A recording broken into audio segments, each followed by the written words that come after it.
Welcome to Whisper's Secrets. Don't forget to subscribe, like, and hit the bell. Let's start. My name is Jack Halvorsen. I'm 53 years old, a portfolio advisor by profession, and until recently, a man who thought he'd figured life out. After decades of saving, investing, and planning for a retirement that was meant to be shared with my wife, I discovered that sometimes the biggest threat to your life isn't a market crash or a sudden illness. It's the person sleeping beside you. Her name is Claire. We were married for 19 years. We lived in Asheville, North Carolina, in a modest but comfortable two-story home shaded by tall trees and surrounded by neighbors who waved at you even if they barely knew your name. I built my firm from scratch. Managed retirement accounts for teachers, small business owners, even a few local celebrities. I never sought headlines. I believed in long-term strategies and calm minds. Claire was an artist. Or at least, she claimed to be. She painted, occasionally sold a canvas at local festivals, and handled most of the decor in the house. I never minded that I was the primary breadwinner. We never fought about money. At least I thought we didn't. Everything changed the week I collapsed. It was April 3rd. A Monday. I'd had 2 cups of coffee and half a protein bar. Nothing unusual. I was on a Zoom call with a longtime client who wanted to reposition part of her holdings. I remember leaning forward to explain something about municipal bonds when my hands went numb. Then black. I woke up in an ambulance. The hospital was clean. Too clean. Sterile and unforgiving. They told me I'd had a stress-induced arrhythmia. Not a full heart attack, but close enough to kill me if I ignored it. I was kept under observation for 5 days, then ordered into a 30-day recovery at home. I called Claire from the hospital that first night. She didn't answer.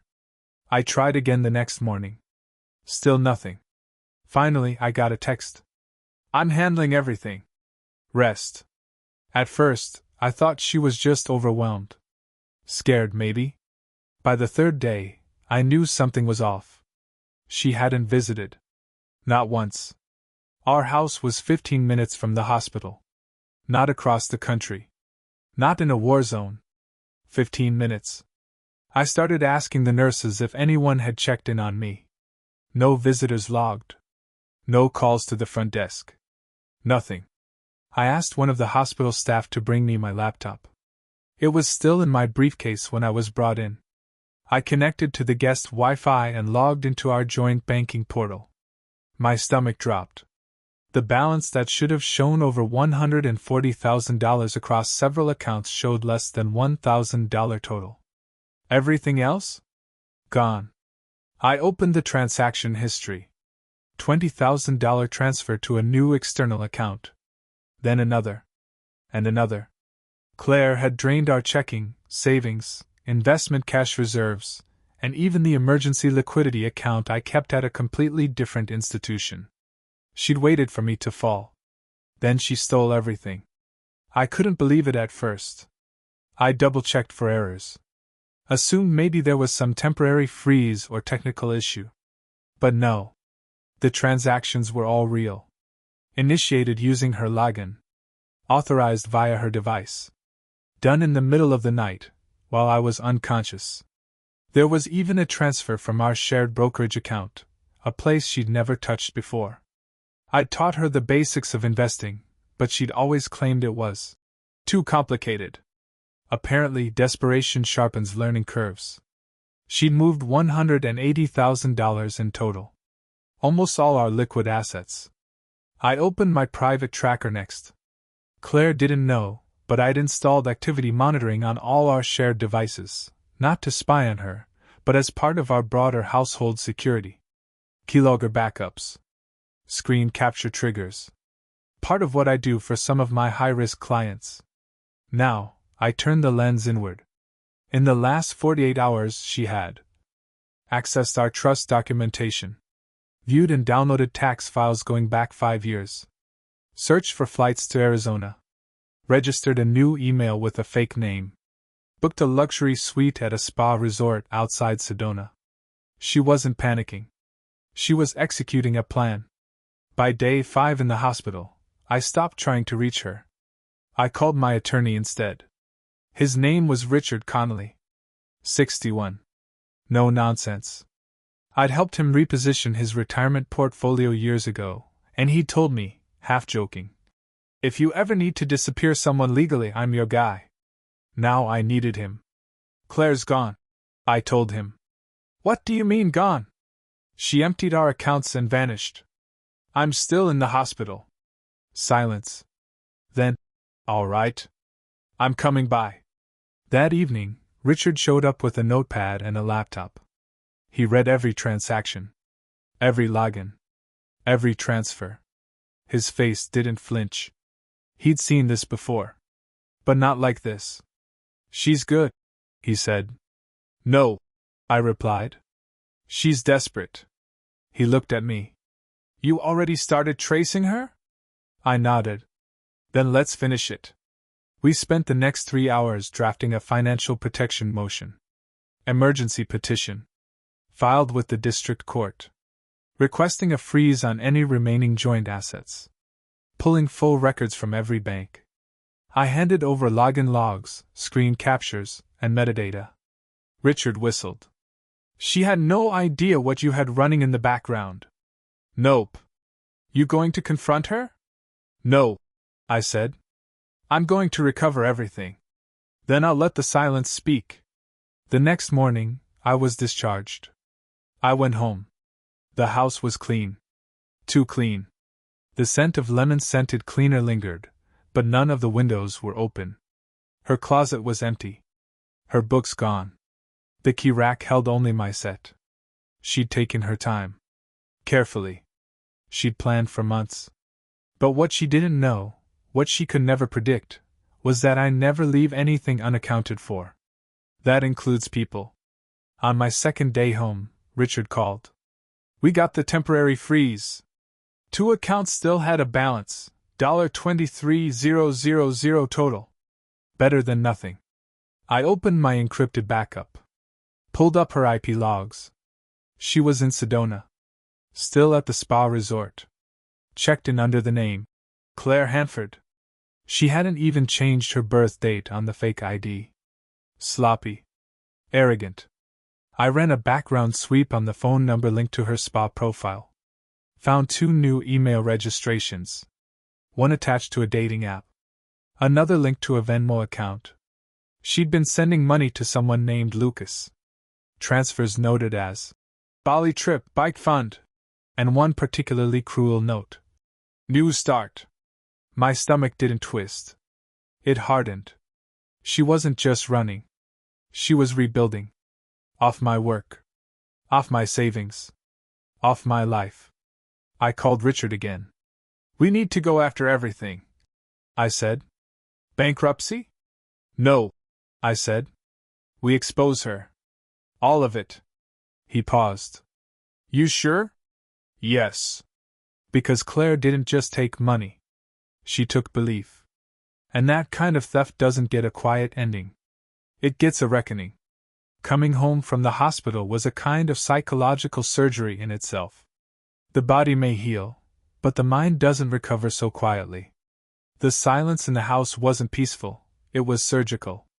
The furniture hadn't moved. Her tea mugs were gone. Even the one with the tiny crack she always insisted gave it character. Claire had left no photos, no letters, not a single note. But I had metadata. And metadata doesn't lie. I started with the email address she used to register her fake identity at the spa.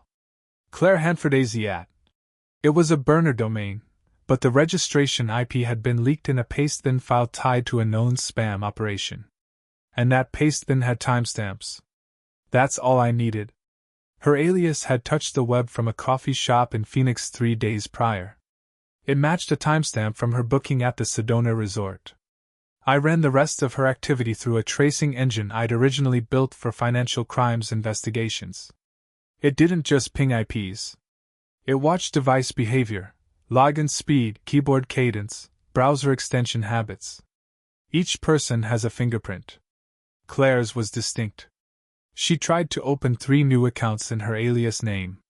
Failed two-factor authorization on one.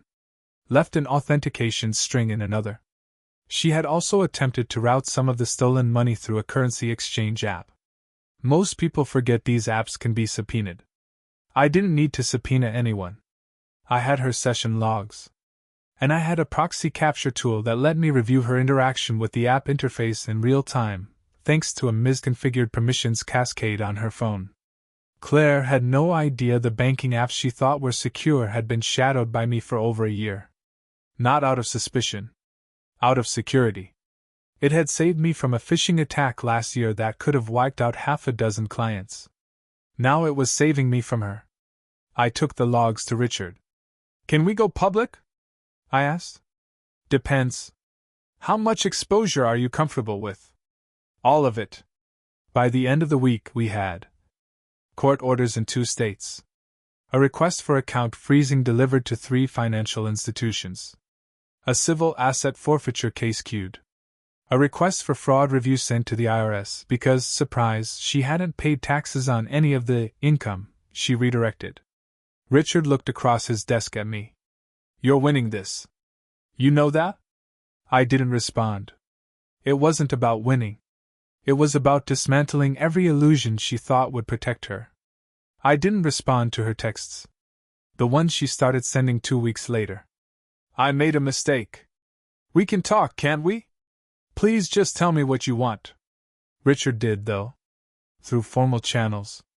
Every message was logged, dated, and submitted as evidence of post-theft manipulation attempts. Her boyfriend, Lucas, tried to contact me too. Bro, you're going too far. That message came through a blocked Instagram account. I replied with a single PDF, a cease and desist order. Then I flagged his IP and handed it off to Richard. Claire's profile started cracking within a month. The spa manager reported suspicious financial activity after an anonymous email I sent highlighting irregular booking details and ID inconsistencies. 2 weeks later, she was evicted from the property.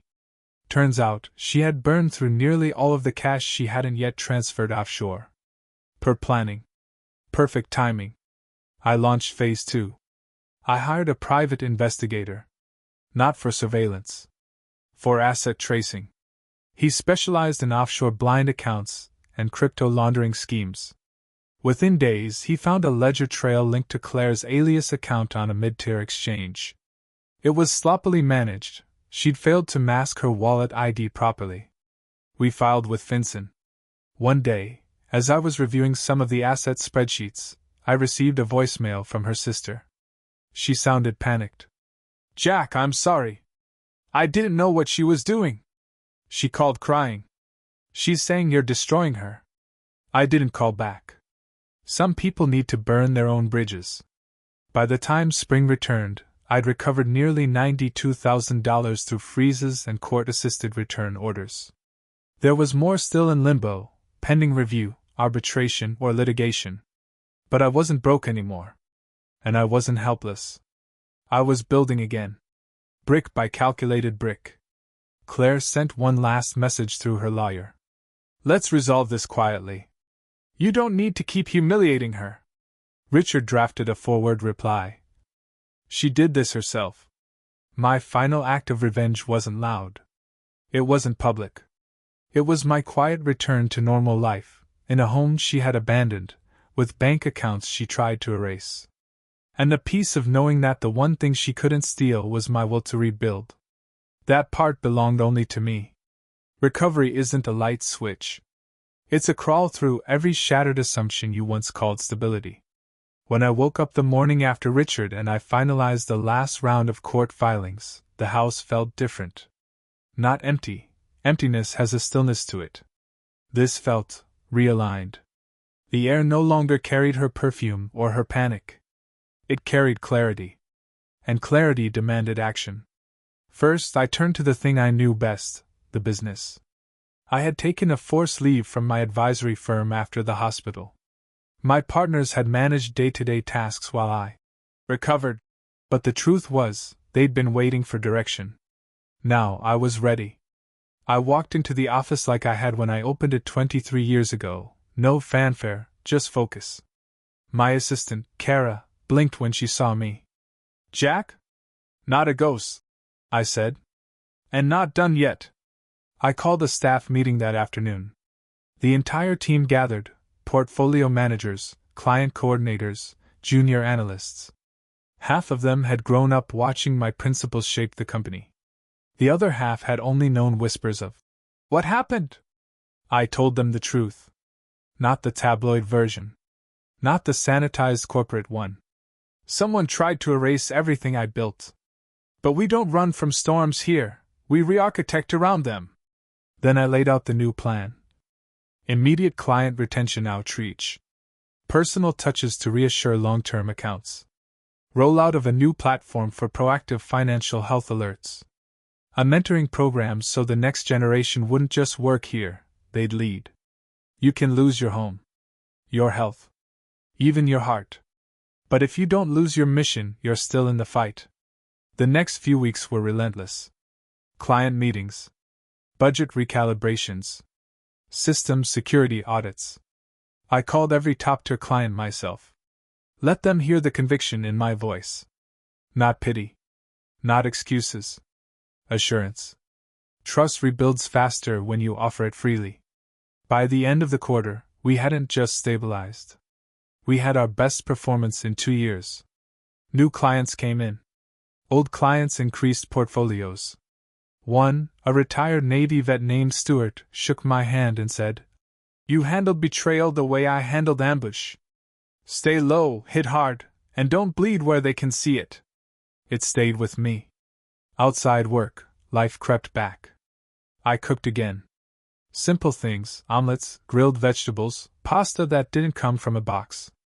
I walked Boone, our dog, through the same trails Claire used to avoid. Neighbors started waving again. People have short memories for scandals, but they remember grace. One night, I found myself staring at an old photo from our 10th anniversary. Claire was laughing. Genuinely.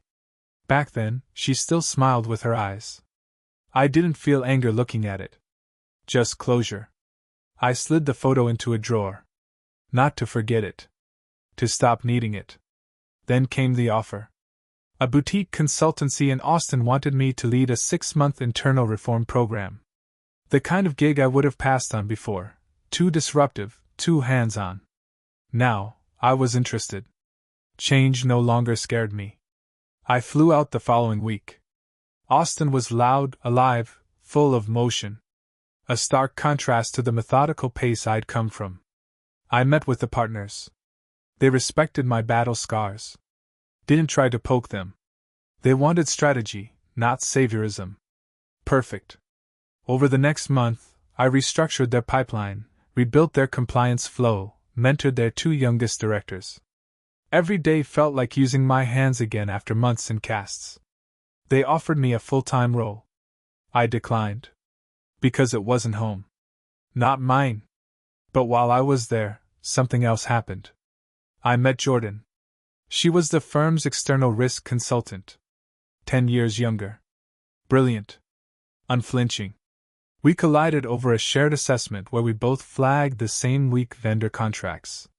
"Great minds," she said. "Dangerous ones," I replied. She smiled. We had dinner 2 days later.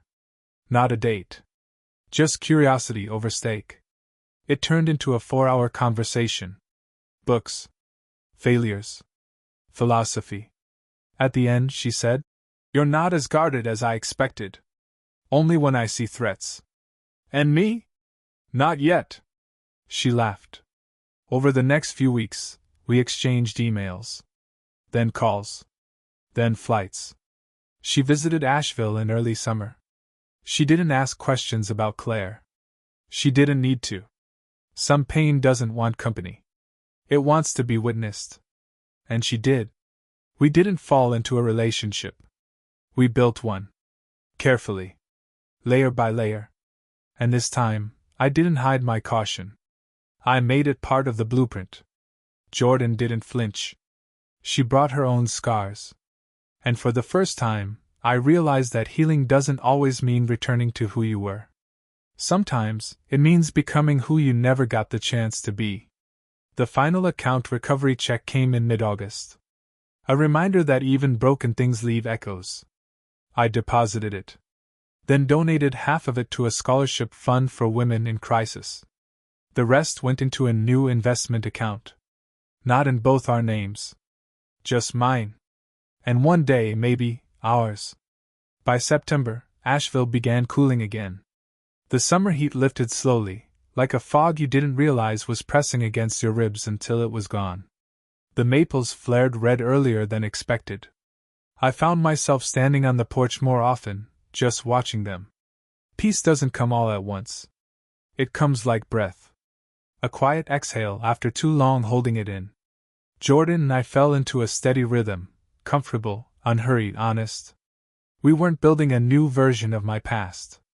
We were creating something that had never existed before. And for the first time in what felt like years, I stopped measuring life by what had been taken from me. I started measuring it by what I still had. I took up carpentry again. Not seriously, just hands-on, therapeutic stuff. A bench in the garage. A birdhouse. I even tried to repair an old cedar deck table that Claire always said was a lost cause. It wasn't. It just needed patience. I started volunteering one morning a week at a local vocational school, teaching basic financial literacy to students who never seen a 401k, never thought about saving past their next paycheck. The first class, I asked them what money meant. Freedom, one girl said. Fear, said another. They weren't wrong. I wrote those two words on the whiteboard, drew a line between them, told them my job was to teach them how to walk it with their eyes open.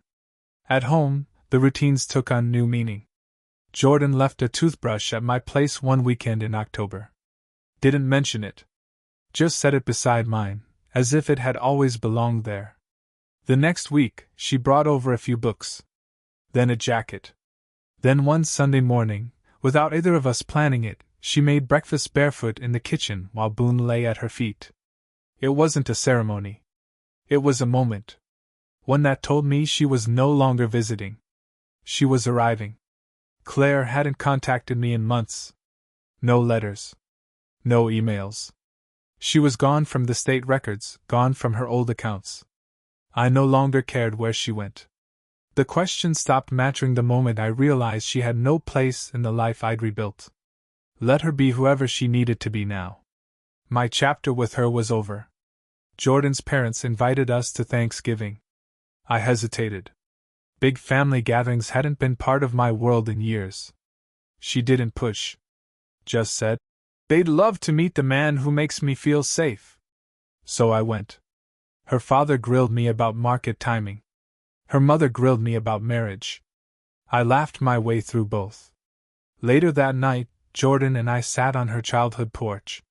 She wrapped a blanket around both of us.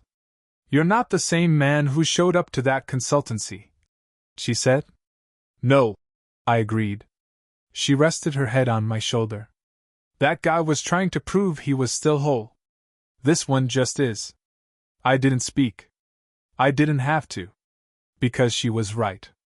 At the end of the year, I closed the last remaining joint account I had ever shared with Claire. There wasn't much left in it. Just a few dollars from interest, and a lingering reminder of what used to be. I walked into the bank, handed the clerk my ID, signed the paperwork, and walked out without looking back. Outside, I stood in the winter air. Breathed deep. That was the last thread. Gone. In January, Jordan moved in officially. We didn't tell anyone. We didn't post photos. We just moved a few pieces of her furniture into my house, rearranged one room, and opened a bottle of wine to market. "Are you sure?" she asked. "Completely," I said. Because love built on scars isn't weak. It's honest. And honesty endures. I started writing again.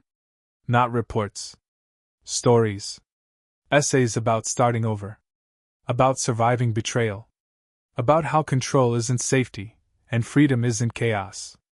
I submitted one to a local journal. They published it. 2 weeks later, I was invited to speak at a support group for men going through high-conflict divorces. I told them the truth. You don't need to win. You just need to not lose yourself. A man came up afterward. Shook my hand with tears in his eyes. Said I'd saved his week? I nodded. He had no idea he'd just saved mine. Peace doesn't mean forgetting. It means remembering without pain. Claire is a part of my story. But she's not the whole book. She's a chapter 1 survived. Jordan is a chapter 1 choose. And me? I'm the author now. That's what peace looks like. The snow came early that year. By the first week of February, our back porch was buried beneath a soft, clean blanket of white. The air was sharp. Crisp. Boone padded through the drifts with purpose, while Clover, true to her temperament, barked once at the wind and retreated indoors to the rug. Jordan stood by the window with her coffee and said, "You know this place never felt cold until it stopped being empty." She didn't mean it as poetry. But it landed like it. That month, I started getting emails. Lots of them. The essays I'd been writing, once limited to local publications and online forums, were being shared. A piece titled, "Surviving the Collapse Quietly," went viral. Another, "Reclaiming Your Story When No One's Watching," was quoted in a mental health podcast. Suddenly, I was invited to speak. Not in corporate rooms or strategy briefings, but in real spaces, men's circles, trauma groups, even university seminars. "Come share what you learned," they said. So I did. Not for attention. For alignment. In March, I stood in front of 30 men in a repurposed church basement in Charlotte. Some wore suits. Some wore torn flannel. All carried something invisible. I didn't give a speech. I told a story. How I lost everything in a hospital room. How betrayal doesn't scream, it drains.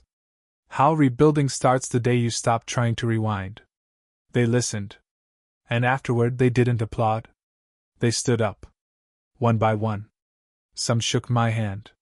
Some hugged me. One man, mid-60s, gray beard, voice hoarse, said, "You didn't save me. But you reminded me I could be saved." I haven't forgotten his face. Back in Asheville, I built a curriculum. Financial literacy for the emotionally wrecked. How to protect assets in high-risk relationships. How to identify psychological manipulation in money decisions. I paired with a therapist, then a lawyer. Together, we created a 4-week boot camp. We called it, Reclaiming What's Yours. It filled up faster than we expected. Jordan was behind me every step. When I hesitated about going public, she reminded me. "People need what you learned the hard way." When I worried I might sound angry, she said, "You don't. You sound clear." When I second-guessed my worth, she said, "That was her voice, not yours. Let it go." By spring, we'd helped over 100 men navigate their financial freedom plans post-breakup. Some got their accounts back. Some got their lives back. Some, for the first time, realized they deserved more than survival. They deserved stability. They deserved themselves. I didn't do this because I was bitter. I did it because I finally knew how to build something that mattered beyond me. My legacy wasn't just a firm. It was a road map. One I wish someone had handed me when I was lying in that hospital, checking my account balance, and watching the numbers disappear. Now I could hand it to someone else. Jordan and I traveled in May. Not far, just to the coast. An old lighthouse in driftwood furniture. No TV. At night, we sat by a fire and asked one another questions you only ask when you feel safe. "What scares you most now?" she asked. "Wasting what I've learned," I said. She nodded. "What gives you peace?" I asked. She looked around the room. "This," she whispered. "Not just being in it. Belonging in it." We didn't speak for another hour. We didn't need to. I started working on a book proposal after that trip. Jordan helped me structure it. Title: After the Theft, Rebuilding Without Bitterness. A part memoir. A part survival manual. I didn't write it to make a bestseller list.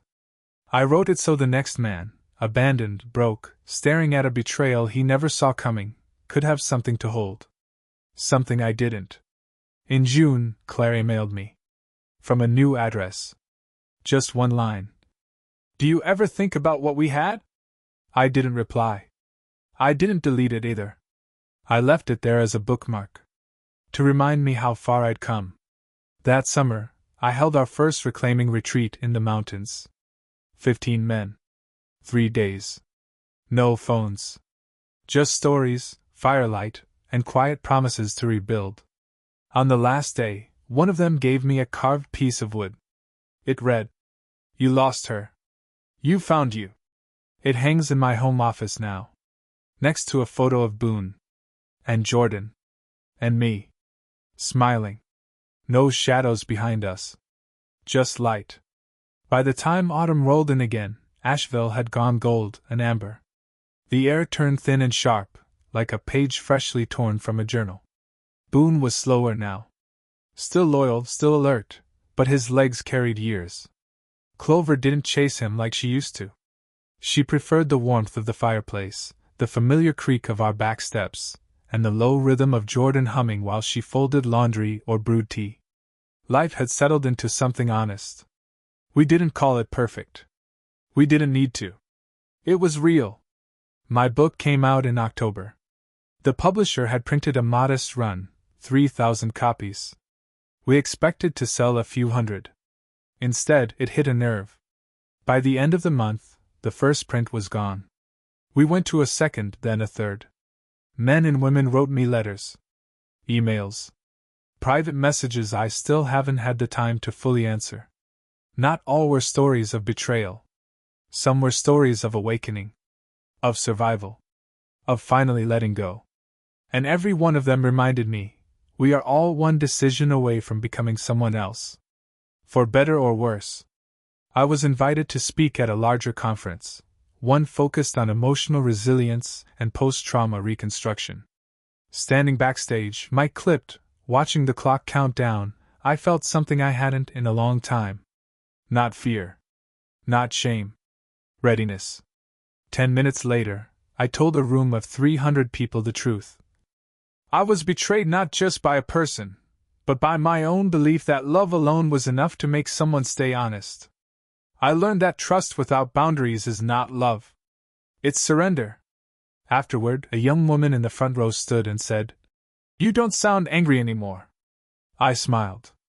I'm not. Anger is loud. Peace whispers. At home, Jordan and I had started a habit of evening walks. Nothing long. Just from our door to the end of the ridge trail and back. She'd point out birds. I'd point out stars. Some nights we didn't speak at all. Those were the best ones. When silence didn't need to be filled. When presence was enough. One evening she said, "You've changed." I paused. More than healed? Yes. You're not carrying it anymore. Not even the memory of it. I thought about that. Then said, "You're right." Because I wasn't. Claire's email remained unread. Not out of anger. Out of discipline. Some stories don't deserve epilogues. They just need to stay finished. By winter, I'd stepped back from the speaking circuit. Not because I was tired of sharing. Because I wanted to return to building. This time, a nonprofit. Small. Specific. Its mission? Teach financial literacy to survivors of emotional abuse. I brought in lawyers, therapists, analysts. People who'd seen both sides of the story. We called it Rebuild. Just that. One word. One mission. One community at a time. Jordan painted again. For the first time since we met. She'd once told me art had been something she did for herself until someone demanded she monetize it. Now, she painted because she wanted to. Our hallways slowly filled with color. Our walls told stories before our mouths had to. Her joy became my oxygen. And for the first time in years, I felt like breathing was effortless. On New Year's Eve, we stayed in. No parties. No countdowns. Just music, dogs at our feet, and two people who had walked through the fire and found each other in the ash. She looked at me as midnight passed. "No resolutions?" she teased. "One," I said. To keep living like this. Quietly. Honestly. Without ghosts. She clinked her glass to mine. To the quiet, she said. A week later, I started writing again. Not for publication. Just for me. I started a letter addressed to the man I was when I collapsed in that office. The Jack who had no idea what storm was coming. I told him. You're going to lose more than money. More than love. You're going to lose the version of yourself that believed you couldn't live without her. And then you'll build someone better. Not colder. Not angrier. Just clearer. More alive. And when you meet her, Jordan, you'll understand why the fire had to come first. That letter still sits in my drawer. I don't read it often. But I keep it. Because some chapters deserve to be honored even when they hurt.